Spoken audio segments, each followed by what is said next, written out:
गुरुवे गौरचन्द्राय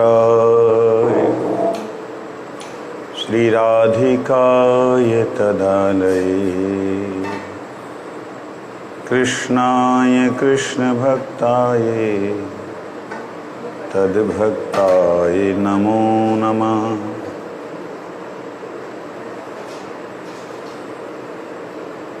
नमयं विष्णुपादाय गुरुप्रेष्ठाय भूतले श्रीमते भक्तिवल्लभ तीर्थ गोस्वामी नामिने। नमयं विष्णुपादाय रूपानुगप्रियाय च श्रीमते भक्तिदयित माधव गोस्वामी नामिने। वंशाकल्पतरुभ्यश्च कृपासिन्धुभ्यैव च पतितानां पावनेभ्यो वैष्णवेभ्यो नमो नमः। नमो महावदन्याय कृष्णप्रेमप्रदायते कृष्णाय कृष्णचैतन्यनामिने गौरत्विषे नमः। तप्तकाञ्चन गौरङ्गी राधे वृन्दावनेश्वरी वृषभानुसुते देवी प्रणमामि हरिप्रिये।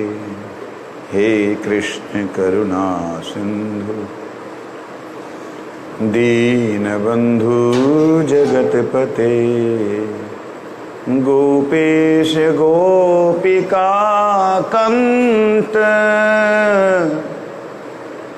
राधाकान्त नमोस्तुते। वृन्दायै तुलसीदेव्यै प्रियायै केशवस्य च कृष्णभक्तिप्रदे देवी सत्यवत्यै नमो नमः। श्री कृष्ण चैतन्य प्रभु नित्यानंद श्री अद्वैत गदाधर श्रीवासादि गौर भक्त वृंद। हरे कृष्ण कृष्ण कृष्ण हरे हरे हरे राम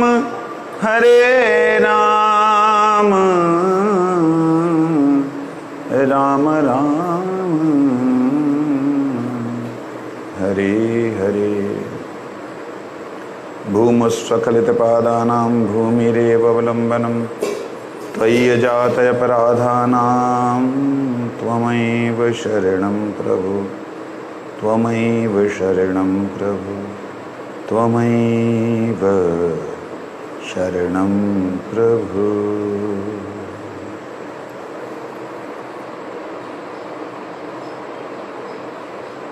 जय परम आराधनीय सच्चिदानंद श्रील भक्ति विनोद ठाकुर जी महाराज की जय।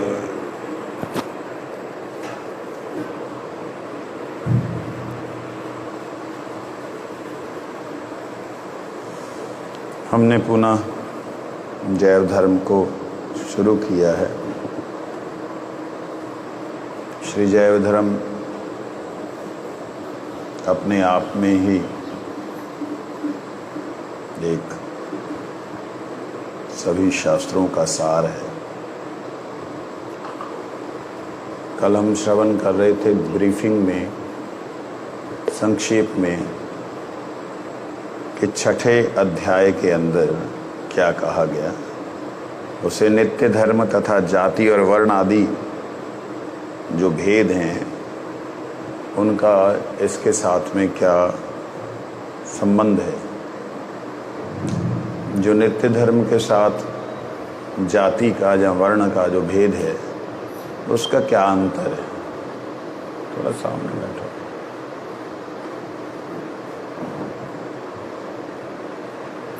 तो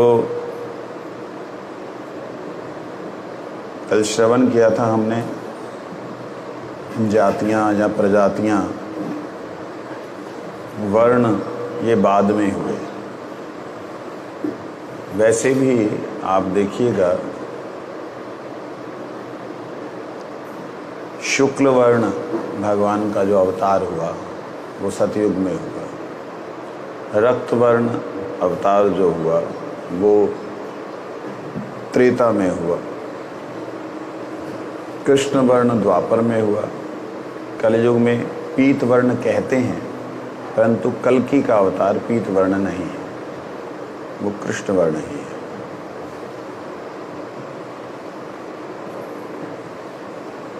तो उन सभी अवतारों के अनुसार भी अगर देखेंगे तो जो ब्राह्मण है वो शुक्ल वर्ण होते हैं जाति में। ये हमने कल श्रवण किया था कि सतयुग में जो जीव थे जितने भी विशेष करके, वो सब ही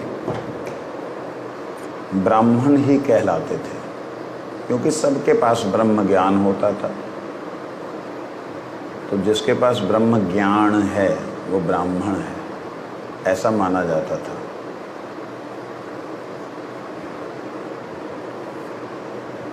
और त्रेता में यज्ञ इत्यादि करने के कारण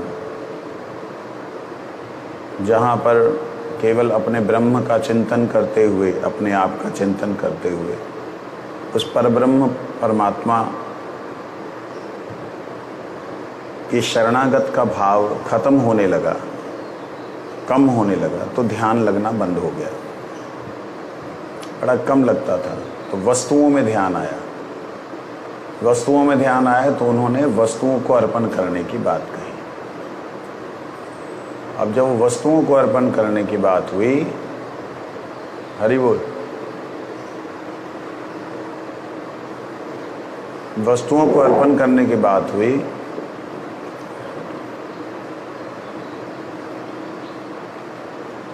तो उसमें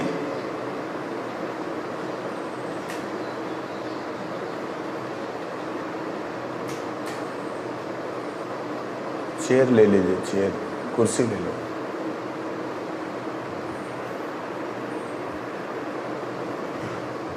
उसमें क्या हुआ, वस्तुओं के साथ पशु बलि भी शुरू हो गई।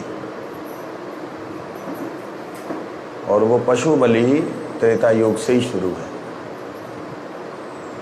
ऐसा नहीं है कि वेदों में पशुओं की बलि का वर्णन नहीं है, खुद मैंने पढ़ा। परंतु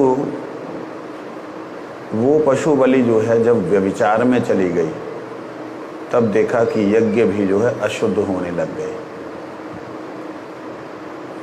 जो 3 प्रकार के यज्ञ होते थे, रजोगुणी, सतोगुणी, तमोगुणी। तमोगुणी में पशु बलि होती थी। रजोगुण में जो बलियां होती थी वो राजसिक बलियों के अंदर आता था, फल इत्यादि को काट देना। और सात्विक जो बलियां होती थी वो बलि होती स्वयं की, अपने आत्मा का समर्पण कर देना। इस प्रकार से त्रेता युग में क्षत्रिय भाव में जब उन लोगों ने शासन किया, और शासन करके जब देखा कि भाई अब और शासन नहीं करना, तब आत्मसमर्पण अर्थात वानप्रस्थ आश्रम को उन्होंने ग्रहण करना शुरू किया।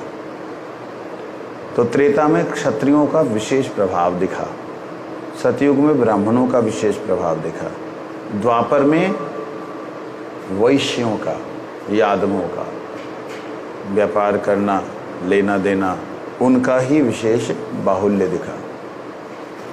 कलयुग में शूद्रों का, जिसकी लाठी उसकी भैंस। कलयुग में ये हो गया। अब जिसकी लाठी चल रही है उसी का राज है। इस प्रकार से कलयुग में हो गया, जिसके कारण से पता लगता है कि चारों वर्ण जो हैं आदिकाल से होते हुए भी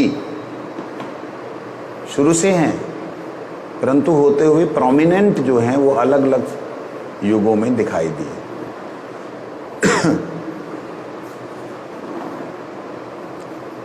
छठे अध्याय में जाति और वर्ण के बारे में बताया। सातवें अध्याय में नित्य धर्म और संसार। नित्य धर्म तो भगवत धर्म, और संसार मतलब संसार के अंदर जो कुछ भी क्रियाएं हो रही हैं उन क्रियाओं को अगर आत्मा के साथ जोड़ दिया जाए, खाना पीना सोना, यहाँ तक कि बच्चों को जन्म देना, बिजनेस व्यापार जो भी हम कर रहे हैं संसारिक कार्य, जहाँ संसार के अंदर जो भी सरक रहा है उसको अगर आत्मा के साथ जोड़ दिया जाए। अभी उल्टा है, आत्मा इनके साथ जुड़ी हुई है, परंतु अगर इन्हें आत्मा के साथ जोड़ दिया जाए तो बहुत ही विचित्र एक शक्ति उत्पन्न होती है। वो क्या है? जैसे मेरा शरीर इस वक्त मेरी ऊर्जा को, आत्मा की ऊर्जा को, मेरा शरीर ले करके शरीर से ही सुख प्राप्त करने की कोशिश कर रहा है। ये चल रहा है। ये है शरीर का, आत्मा का शरीर में लगना, और दूसरा है आत्मा का मन में लगना। ये योग समझने वाली बात है। आत्मा का मन में लगने का मतलब है कि मेरा मन में जो अच्छा लगता है वो मैं करता हूँ, मैं शरीर का इतना ध्यान नहीं देता। तो मनोमुख आत्मा। कैसे मनोमुख आत्मा? कि मैं सोचूं जी लेटने से सोने से ही समाधि है ब्रज के अंदर, बस सोता रहूं, राधे राधे गाता रहूं, ये मेरी समाधि। ये मनोमुख आत्मा अपने मन से जो महापुरुषों की सिद्ध समाधि है उसकी कल्पना करके सोने को समाधि समझना। तो शरीर के प्रति मन आत्मा का लगना, मन के प्रति आत्मा का लगना, और आत्मा का स्वयं में स्थित होना। आत्मा का स्वयं में स्थित होने का मतलब है आत्मा राम मुनय, वो अपने आप में संतुष्ट हैं, उन्हें किसी से कुछ लेना देना नहीं, मिल गया खा लिया, नहीं खाया नाश है। लेकिन भजन की बात इन तीनों में नहीं है। अब ये नित्य धर्म वाले जो स्थिति होती है, वो नित्य धर्म मतलब मेरा नित्य स्वभाव प्रभु के प्रति प्रीति, जहाँ उनसे मेरा आग्रह प्रीति का। क्योंकि आप देखिए चींटी से हाथी तक जितने जीव हैं उनके अंदर एक स्वभाव नित्य है। वो क्या है? प्रेम। कोई भी द्वेष नहीं चाहता है। चींटी भी नहीं चाहती कि उसके आगे कोई उंगली कर दे, वो भी साइड होके चले जाएगी, कहेगी मेरे से प्रेम करो। चींटी से हाथी तक प्रेम के वशीभूत है। तो उस प्रीति में जो व्यवधान पड़ा है वो है मन का, शरीर का। अन्यथा आत्मा का स्वाभाविक जो धर्म है वो प्रेम है, उसके अलावा कुछ और हो नहीं सकता। तो ये नित्य धर्म जो है, उस नित्य धर्म का हम लोग शरीर से शरीर को प्रेम, मन से मन का प्रेम, आत्मा से आत्मा में प्रेम, इसी को समझ पाएं। लेकिन वास्तविकता में ये प्रेम जो है वो विकारी है। क्यों विकारी है? क्योंकि शरीर अनित्य है तो प्रेम भी अनित्य हो गया। मन अनित्य है तो मन का जो भाव है वो भी अनित्य हो गया। आत्मा नित्य है। आत्म भाव में स्थित जो व्यक्ति ब्रह्मज्ञ हैं, स्वयं को ब्रह्म समझते हैं, अपने आप में ब्रह्म में प्रतिष्ठित हैं, उनका भाव नित्य है केवल। परंतु वास्तविकता में ये नित्य धर्म नहीं है, क्योंकि इसमें आत्मा में संतुष्ट है, दूसरा है ही नहीं। आत्मा परमात्मा, ब्रह्म परब्रह्म, ईश्वर परमेश्वर, ये दो शब्द हैं। दोनों एक नहीं है। आत्मा परमात्मा, आत्मा जो है इधर उधर विचरण करने वाली है, इधर उधर दुख और सुखों में विचरण करती है। परमात्मा एक सुख में, एक स्थिति में नित्य अवस्थान है। वो सर्वत्र होते हुए, मतलब जैसे आकाश वो परमात्मा, समझने के लिए आकाश परमात्मा, परंतु उसी आकाश का अंश शून्य वो ब्रह्म, अब वो उसी का अंश है। तो इस चीज को थोड़ा सा ना ज्यादा इसमें डेप्थ में जा करके इतना ही समझना कि नित्य धर्म को संसार के साथ जोड़ने से, प्रेम धर्म को संसार के साथ जोड़ने से, शरीर के साथ जोड़ने से विकारी हो जाता है और व्यक्ति की ऊर्जा ड्रेन होती रहती है। इसके उल्टे संसार से, शरीर से, मन से आत्मा के साथ में जोड़ने की प्रक्रिया वो नित्य धर्म हो जाता है। खाना पीना, सोना, बच्चों को जन्म देना, ये आम पशु पक्षी भी करते हैं और भक्त भी करता है। भक्त का उद्देश्य और आम पशु पक्षी का उद्देश्य दोनों में जमीन आसमान का अंतर है। एक करता है कि मेरे को प्रभु ने सेवा दी है, मैं इसको सही तरीके से निभाऊं, मेरा ये शरीर ठाकुर जी का है, ठाकुर जी का दिया हुआ है, इससे मैंने ठाकुर जी की सेवा लेनी है। वो जबरदस्ती भगवान की सेवा के लिए परिक्रमा करता है, हरिनाम करता है, संध्या वंदन करता है, अपने शरीर को वो ईश्वर की सेवा में लगाने का पूर्ण प्रयत्न करता है। ये है क्रिया, शारीरिक है लेकिन है नित्य धर्म। क्रिया शारीरिक लेकिन है नित्य धर्म। क्यों? क्योंकि नित्य धर्म की तरफ वो चल रहा है, पूजा कर रहा है। जब मैं प्रवचन कर रहा हूँ, मेरे अंदर भावना अगर संसार की है कि मैं किसी को आकर्षित करके उससे अपना स्वार्थ सिद्ध करूं, तो ये क्रिया आध्यात्मिक है, परंतु ये जड़ विषयी क्रिया है और यह संसारिक क्रिया में ही गिना जाएगा। ये है 7वें अध्याय का सार। 8वां अध्याय संसारिक हो जाएगा तो इसका कोई लाभ मिलने वाला फिर नहीं है। अध्यात्म से उस तरफ जाने का तो कोई लाभ नहीं मिलेगा। शुभ कर्म होंगे, शुभ कर्म होंगे, और उसमें कुछ लोग अगर भगवान की भक्ति में लग गए, मानो मेरी कथा सुन के, तो वो सुकृति हो जाएगी। ऐसा होता बड़ा, मतलब देखा जाए ना, बहुत कैटेगराइज किया हुआ है। डॉक्टर का मतलब डॉक्टर ही नहीं है। हमारे सामने डॉक्टर साहब हैं, इसलिए बार बार डॉक्टर शब्द निकलेगा आगे भी। हाँ, डॉक्टर मतलब डॉक्टर ही नहीं है। मतलब आइज के डॉक्टर होने पर भी, आंखों के डॉक्टर होने पर भी हर कोई सर्जन नहीं है ना। तो इस प्रकार से जो स्पेशलाइज्ड एक सिस्टम है, उसको अगर देखेंगे तो यहाँ पर उस तरीके से कैटेगराइज किया गया, स्पेशलाइज किया गया है। तो यही तो जैव धर्म की विशेषता है कि इन्होंने एक एक पंखुड़ियाँ खोल करके रख दी। आगे नित्य धर्म और उसका व्यवहार। नित्य धर्म और उसका व्यवहार मतलब अब कैसे नित्य धर्म को हम पालन करते हैं। प्रेम धर्म, भगवान से जुड़ने का जो धर्म है, उस व्यवहारिक रूप से कैसे दिखाई देगा, ये इसमें बतलाया गया है ना। तिलक लगाना, संध्या वंदन करना, ठाकुर सेवा करना, ठाकुर जी के लिए भोग इत्यादि, जैसे वो शरीर से, मन से, वाणी से, जैसे हमारे हाथों से क्या करोड़ मंदिर मार्जन आदिशु इत्यादि जो अम्बरीश महाराज जी का चरित्र है, उस तरह से। उसके बाद 9वें अध्याय में नित्य धर्म और प्राकृत विज्ञान तथा सभ्यता। नित्य धर्म और प्राकृत विज्ञान तथा सभ्यता, इनमें क्या अंतर है। सभ्यता अलग अलग तरीके की है सबकी। क्या वो नित्य धर्म है?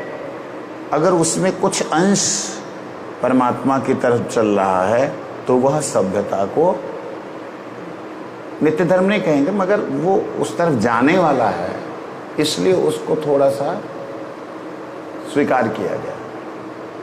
विज्ञान जो प्राकृत सांसारिक विज्ञान है, उस विज्ञान को क्या नित्य धर्म कहेंगे?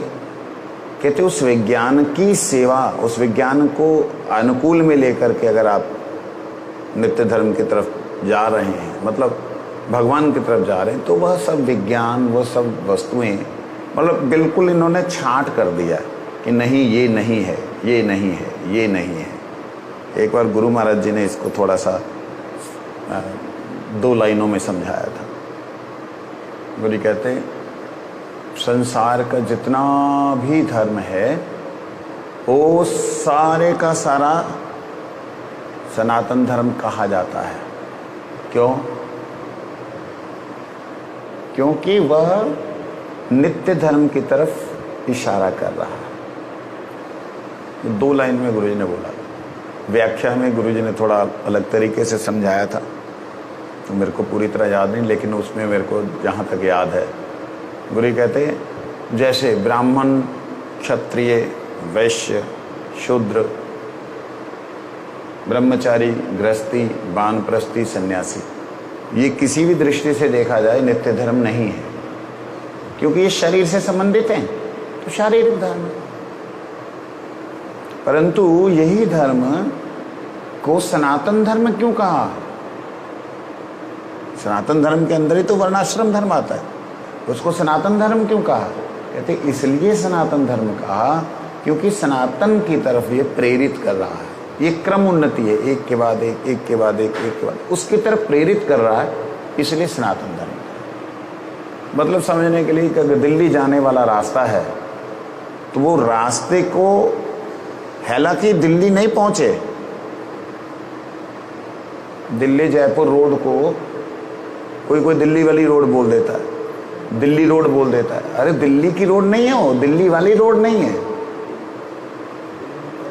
दिल्ली अभी कितना दूर है, लेकिन दिल्ली जाने वाली रोड को भी दिल्ली वाली रोड बोला जाता है।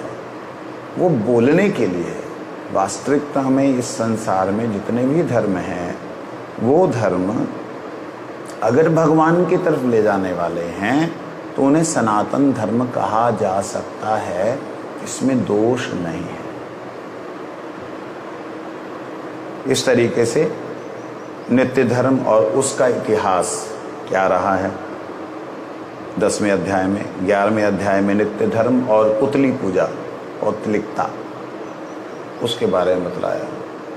ठाकुर जी की सेवा करना और बुत जो जगह जगह खड़े कर रखे हैं, उनमें अंतर क्या है? क्या भगवान की सेवा करना और वो बुत को माला डालना एक जैसा है? इस प्रकार से भक्ति विनोद ठाकुर ने इसे खोला है। नित्य धर्म और उसका साधन क्या है? नित्य धर्म जो है उसका साधन क्या है?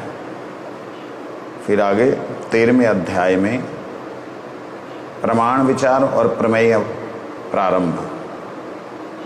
प्रमाण और प्रमेय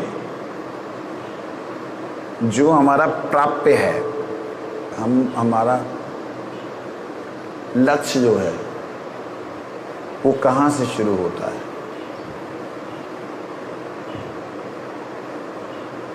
उसको यहाँ पे खोला है 14वें अध्याय में। प्रमेय के अंतर्गत शक्ति का विचार ये हमारा चल रहा था, उस पे आज से हम चलते हैं। घड़ी रख दीजिए।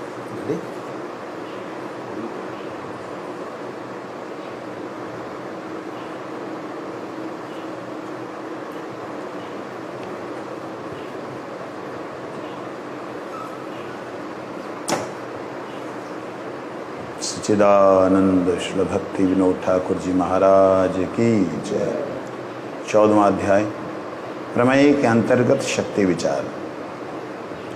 बज्रनाथ वृद्ध बाबा जी के कल रात वाले विचारों से बड़े ही प्रभावित हुए हैं। आज दिन भर उन्हीं सब विचारों पर गंभीर चिंतन कर बड़े आनंद का अनुभव कर रहे हैं। बीच बीच में मन ही मन कहते हैं, आहा श्री गौरंग की शिक्षाएं क्या ही अपूर्व हैं। सुनने के साथ साथ ही मानो हृदय में अमृत समुद्र लहराने लगता है। जितना ही सुनता हूँ सुनने की पिपासा और बढ़ जाती है, और हम जितने सुनते हैं उतने सुनने के साथ साथ उतना और सो जाते हैं, है ना। मतलब कितना अंतर है। क्योंकि जो व्यक्ति इन शिक्षाओं में प्रवेश करता है उन्हें समुद्र की तरह एक एक लहर के बाद में किसी लहर में डूब जाने का मन करता है, किसी लहर में उछलने का मन करता है ना। वहाँ पे जगन्नाथपुरी में समुद्र के किनारे जब जाते हैं, जो लहर नीचे से आती है उसको उठना पड़ता है, जो ऊपर से आती है उसमें नीचे होना पड़ता है। तो ऐसे लहरों का जो समागम है वो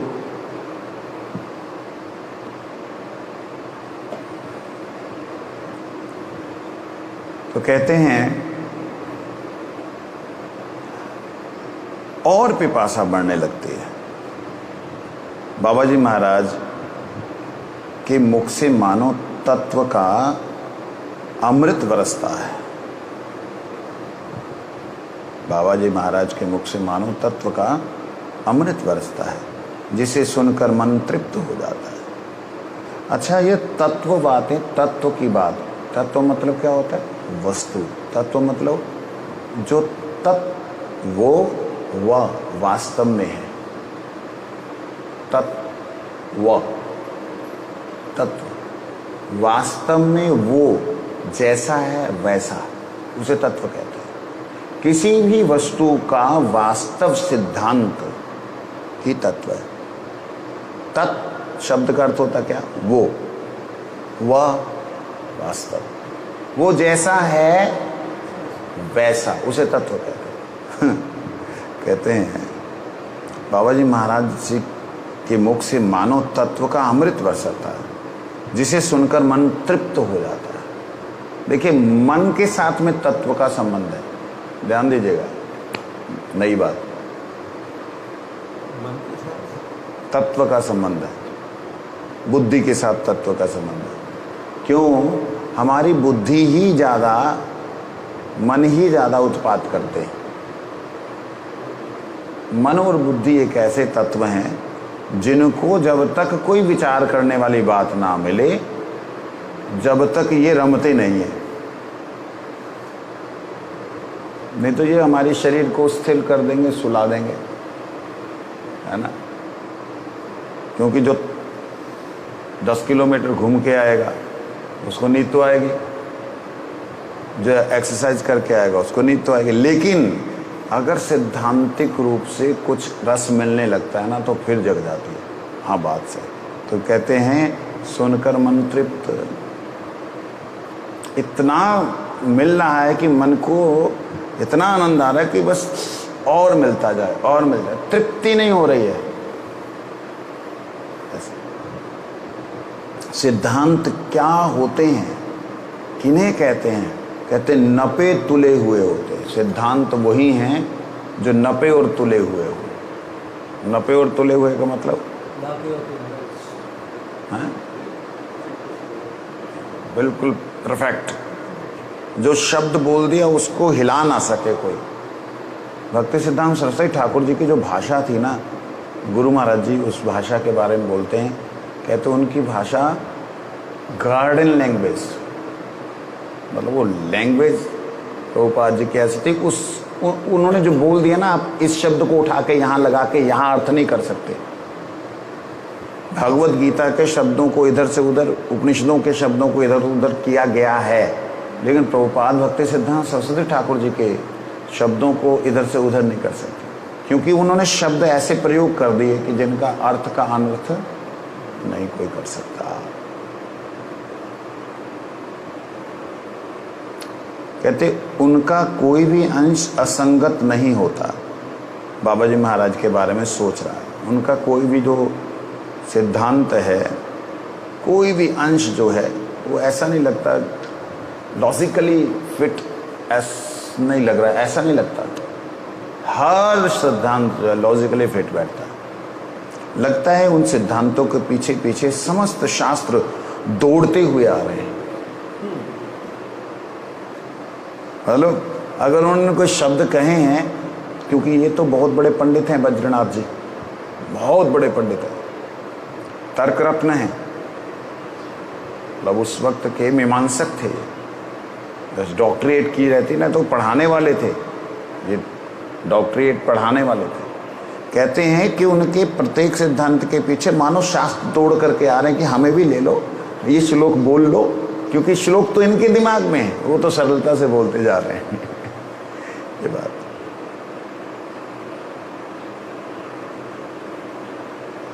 समझ में नहीं आता, आखिर ब्राह्मण समाज इनकी निंदा क्यों करता है। ये नहीं समझ आ रहा कि इतनी सुंदर बातें बोल रहे हैं, ब्राह्मण समाज जो अपने आप को वैदिक समझता है, इनकी निंदा क्यों करता है। मालूम होता है कि मायावाद के प्रति पक्षपातित्व ही ब्राह्मण मंडली के असैद्धांतिक होने का कारण है। ये साधारण तो है नहीं पंडित लोग, विद्वान लोग, लेकिन इन लोगों का पक्षपात है मायावाद के प्रति। अब ये मायावाद शब्द जो है ना, इसको सुन करके आजकल अभी की समय की बात बतला रहा हूं, बहुत से और शंकर मत के जो अनुयायी लोग हैं वो गौड़ियों की निंदा करने लगे हैं। रिसेंटली इंटरनेट के ऊपर जो गंदी गंदी गालियां, जो मतलब आप अपशब्दों का प्रयोग करने लगे हैं, उनके पास उत्तर नहीं होने से इस प्रकार से बकवास करने लगे। भाई तुम नहीं पढ़ सकते, वार्तालाप करो, हम बैठे, आप आओ, किसी चलते हुए हमारे रास्ते के पथिक से आप पूछोगे तो आपको क्या सिद्धांत मिलेंगे, फिर तो आप गालियां दोगे। लेकिन जो व्यक्ति सिद्धांतों को जान गया है, जहाँ जिसने पा लिया है सिद्धांत को, उनसे पूछोगे बराबर उत्तर मिलेगा। तो कहते हैं असैद्धांतिक होने का कारण है उनका मायावाद के प्रति पक्षपात। ऐसा सोचते सोचते ही वे रघुनाथ दास बाबा जी की कुटी पे पहुंचे। उन्होंने पहले कुटी को और बाद में बाबा जी महाशय के को दर्शन करके दंडवत प्रणाम किया। पहले तो कुटिया को प्रणाम किया। प्रणाम का विधान, भाई मैं आपकी अंदर आ रहा हूँ। कुटिया भी उनका ही आभा मंडल है। गुरु जी ने जिस तथ्य दिखाया, मायापुर में जब गुरु महाराज जी के घर के आगे से निकलते थे, उस समय मठ नहीं बना था। गुरु जी जब भी घाट पे जाते प्रणाम करते, प्रणाम करते। तो मठ की बात मालूम है। आश्रम की उस समय मठ नहीं था, अकेला घर था। नहीं तो आश्रम की बात नहीं है। जो भी परम गुरु प्रभुपाद जी के शिष्यगण थे, वो जहाँ जहाँ रहते थे ना, उन सबको प्रणाम करके जाते थे, दोनों साइड में प्रणाम करके जाते थे। तो ये चीज़ जो गुरु जी ने अपने जीवन में दिखलाई, हम लोग तो ऐसा ख़त्म ही हो रहा है। ये वाला जो व्यवहार है गुरु जी का, ख़त्म ही हो रहा है। कहते हैं उन्होंने दंडवत प्रणाम किया। बाबा जी ने उन्हें बड़े ही प्रेम से गले लगाकर अपने निकट ही बैठा लिया। बद्रीनाथ जी बैठते बैठते उत्कंठित होकर कहा, प्रभु कल आपने मुझे दशमूल का तृतीय मूल श्लोक सुनाने को कहा था, उसे सुनने के लिए मेरी बड़ी इच्छा हो रही है, कृपया उसे सुनाइए। 10 मूल तत्व भक्ति विनोद ठाकुर जी ने सारे गौड़ीय सिद्धांत को, सारे वैदिक सिद्धांत को, सारे उपनिषदों को, पुराणों को 10 मूल तत्वों में बांटा है। अलग अलग होते ना, निम्बार्क संप्रदाय में भी मेरा 10 ही हैं, 10 हैं या 12 हैं, ऐसे किसी में 8 हैं, किसी में 5 हैं। तो ये मूल तत्व का मतलब इसके ऊपर उनका सिद्धांत टिका है। तो गौड़ीय सिद्धांत 10 मूल तत्वों के ऊपर टिका है। तो वह बात उन्होंने निवेदन की कि आप कृपया मेरे को तृतीय जो सिद्धांत है शक्ति विचार प्रमेय के अंतर्गत उसे बताइए। वज्रनाथ की बात सुनकर बाबा जी बड़े आनंदित हुए, पुलकित होकर कहने लगे, पराख्याया शक्त्रेर पृथकपि सस्वे महीमणि स्थितो जीवाख्याम स्वाम अचिद अभिहिताम ताम त्रिपदीकाम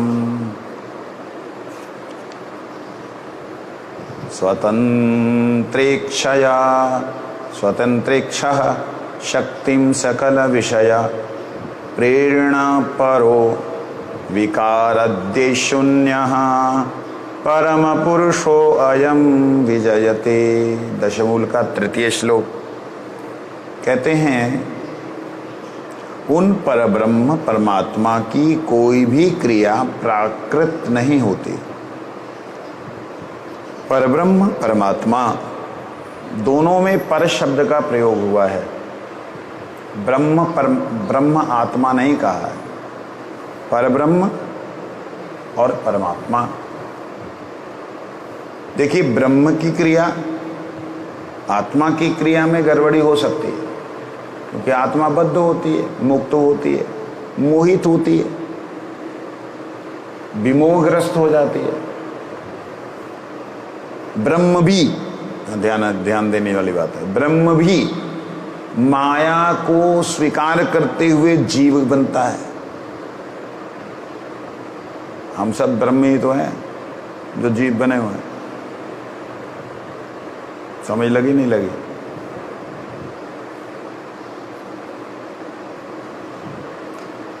देखिए, जैसे आत्मा शब्द को जब हम बोल रहे हैं तो ये आत्मा शब्द परमात्मा के लिए भी है ना? आत्मा को स्वीकार होने के कारण उसको कैसे? आत्मा शब्द परमात्मा के साथ भी है कि नहीं? परम शब्द, परम के आगे आत्मा, आत्मा है ना शब्द। परमात्मा ऐसे ही ब्रह्म शब्द है, ब्रह्म के साथ में पर ब्रह्म, परम ब्रह्म। ऐसे ही ईश्वर शब्द है और फिर क्या है? परमेश्वर। इस बात को अगर हम समझ गए तो मायावाद जो हम आज कह रहे हैं ना, मायावाद, हमारे मुख से मायावाद निकलने बंद हो जाएगा। क्यों? वो तो ये कह ही नहीं रहे कि परमात्मा या परब्रह्म है जीव, वो तो कह रहे हैं जीव ब्रह्म है, जीवो ब्रह्म ही बना परा, जीव ब्रह्म ही है और कुछ नहीं है। आदि गुरु शंकराचार्य जी महाराज ने कह रहे, तो ब्रह्म कह रहे हैं। हाँ भाई ठीक है, जीव ब्रह्म है, तो इसलिए तो जीव ब्रह्म है तो परब्रह्म की सेवा करे। कहते नहीं, परब्रह्म बोल करके जीव ब्रह्म, अगर कोई ऐसा बोलता नहीं तो उसको बोलो कि भैया गोविंदम भज मूढ़ मते। किसके लिए बोला? ये जो मति है ना, ये मूढ़ मति है कि ब्रह्म जो है वो परब्रह्म है, ये मति मूढ़ है। पर शब्द का मतलब होता है प्रतिष्ठित, पर का मतलब होता है श्रेष्ठ, पर मतलब श्रेष्ठ। आत्मा जो है वो माया में फंस सकती है, ईश्वर माया में फंस सकता है, ब्रह्म माया में आकर्षित हो सकता है, पर ब्रह्म इन सब के ऊपर, परमेश्वर इन सब के ऊपर, और पर ब्रह्म इन सब के ऊपर। तो ये दो चीज़ों को अगर हम समझ लें तो सारा मतलब सारे सिद्धांत जो है ना, कहीं भी एक दूसरे से लड़ते हुए नजर नहीं आएंगे। तो यहाँ कह रहे हैं, और यहाँ शक्ति और पराशक्ति, अपराशक्ति, पराशक्ति मतलब परमेश्वर की शक्ति, अपराशक्ति मतलब माया की शक्ति। ये भी शक्ति भी जीव की शक्ति भी है, और ईश्वर की शक्ति भी है, और परमेश्वर की शक्ति भी है। ये बड़ा मतलब विचित्र वो है, इसमें हम ज़्यादा नहीं अभी घुसेंगे। यहाँ जो बोल रहे हैं वहाँ चलते हैं। तो यहाँ कहते हैं अपनी अचिंत पराशक्ति से विभिन्न होते हुए भी उन परब्रह्म परमात्मा की कोई भी क्रिया प्राकृत नहीं होती, सांसारिक नहीं होती, क्योंकि उनका कोई भी कारण हस्त पाद आदि इंद्रिय प्राकृत नहीं होते। प्राकृत मतलब माया मय, प्राकृत मतलब मायामय, माया का बना। माया मतलब जो दिख रहा है वैसा नहीं है, भ्रम। माया मतलब भ्रम। तो उनकी कोई भी क्रिया भ्रम वाली नहीं होती। क्यों नहीं होती? क्योंकि ना हाथ पैर उनके जो हैं वो भ्रामिक नहीं है। भगवान के हाथ पैर जो हैं वो भ्रममय नहीं है, वो मायामय नहीं है। तो कई लोग तो बोलते हैं उनके हाथ पैर है ही नहीं, ना पाद हो, उनके चरण ही नहीं है। बिनु पग चले सुने, बिनु काना, बिनु कर करें कर्म विधि नाना। बिना हाथों से पैरों से चलते, बिना हाथों से देते हैं लेते हैं, बहुत से कर्म करते हैं। कहते हैं है ही नहीं उनके। हाँ, उनके जो हाथ पैर हैं वो हमारी तरह नहीं है। कैसे हैं? तो जड़ बुद्धि जीव है, वो समझ नहीं पाता। मैं एक जड़ीय उदाहरण दे रहा हूं जिससे शायद आपको समझ आए। संसारिक उदाहरण है। अच्छा, आप ये बताइए कि स्वप्न जो हम देखते हैं उसके हाथ पैर हैं या नहीं?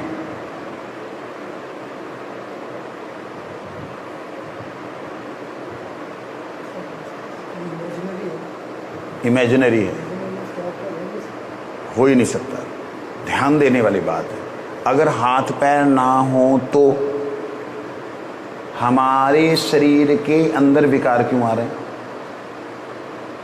ध्यान दीजिए, जग जाइए, बस समाधि से निकलिए, विचार करना है इस बात को। उसके हाथ पैर हैं, उसी को उसे कहते हैं सूक्ष्म शरीर, इसीलिए उसे शरीर कहा गया। सूक्ष्म शरीर ही स्थूल शरीर को चलाता है। सूक्ष्म शरीर ही स्थूल शरीर को, तो सूक्ष्म शरीर की क्रिया है लेकिन वो स्थूल की तरह नहीं है। अभी आप ध्यान करेंगे, आपका मन यहां से उठ करके एकदम अमेरिका चला जाए और वहां जाकर के अगर आप सही योगी हैं, वहां जाके आप वार्तालाप करके अपना संदेश दे के आ सकते हैं। अरे योगी की बात छोड़ो, आजकल तो आपका ये मोबाइल ही ऐसे काम कर रहा है कि नहीं? संपूर्ण क्रियाएं हो रही। तो ये जो सूक्ष्म शरीर है, जिस सूक्ष्म शरीर को मनोमय शरीर कहा जाता है, बुद्धि के विकार कहा जाता है, मन बुद्धि अहंकार का बना निर्मित कहा जाता है, तो ये खाली ऐसा नहीं कि है नहीं है, तभी ये शरीर के अंदर विकार पैदा करता है कि मेरे को कोई मार रहा है, मार रहा है, मार रहा है, मार रहा है। अरे तुम्हें कौन मार रहा है भाई? शरीर में क्यों वो भाव आ रहा है ना? शरीर में तो आना नहीं चाहिए। मार रहा है, मन को मार रहा है, जल में जलेगा, अब आनंद लेते रहो, मन को मार रहा है, मेरे को थोड़ी मार रहा है। नहीं होता ऐसे। तो ये बात समझने वाली, जिस प्रकार एक जड़ीय मन बुद्धि अहंकार का बना हुआ शरीर भी दिखलाई देता है, अनुभव करता है, खाता है, सोता है और प्यार लेता है, देता है, द्वेष करता है, कराता है, ऐसा अत्यंत अद्भुत इससे सुंदर और दिव्य शरीर है प्रभु का, जो कभी विकारग्रस्त नहीं होता, कभी बूढ़ा नहीं होता। मन किसका बूढ़ा हुआ? मन किसी का बूढ़ा ही नहीं होता, कभी नहीं होता। शरीर नहीं चल रहा, बेटा थोड़ा सा पास में आ जा, हाँ मेरे गले लग जा। बताओ, हाथ पैर नहीं चल रहे, गले लगने की सोच। क्यों? क्योंकि वह मेरे शरीर को सहला दे। शरीर का सुख चाहिए उसे, शरीर को चल नहीं सकता है, सुख चाहिए उसे। कौन? क्यों? मन को चाहिए। शरीर के तो अंदर स्पर्श शक्ति ही नहीं आ रही, उसकी स्पर्श क्रिया ही खत्म हो रही है। इस प्रकार से समझना होगा, जिस प्रकार हमारे मन बुद्धि अहंकारात्मक सूक्ष्म शरीर होता है, ऐसे ही एक शरीर है जिसे दिव्य कहा गया, जिसके लिए कहा गया आत्म साक्षात्कार। क्या कहा गया? इस शब्द का ध्यान रखिएगा, आत्म साक्षात। अगला शब्द अकार। अकार है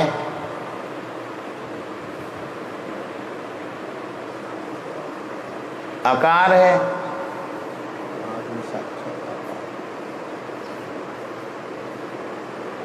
ऐसा नहीं है निराकार है। आकार ना हो आत्मानुभूति कह सकते हो,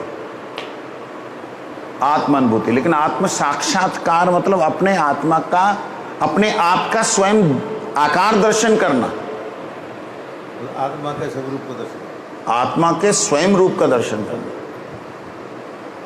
स्वयं का स्वयं दर्शन, स्वयं के आत्मा का दर्शन। ये बात। तो इसलिए कहते हैं उनके हाथ पैर प्राकृत नहीं होते। बाकी हम कल सुनेंगे। वंश